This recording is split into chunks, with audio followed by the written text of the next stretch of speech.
Gawa tayo ng chicken oil.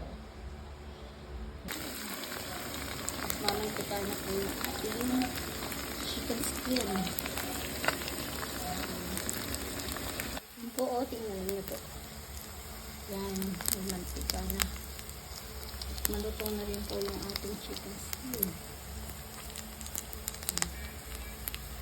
Yan o, lagyan na lang po natin siya ng atsuete.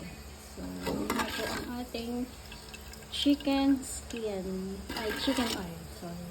Chicken oil. Yun na po yung ating chicken oil. Purong-purong chicken oil po yan.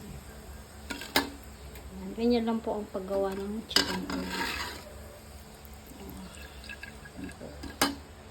Nilagyan natin siya ng pampalasa. Asin lang ang veggie.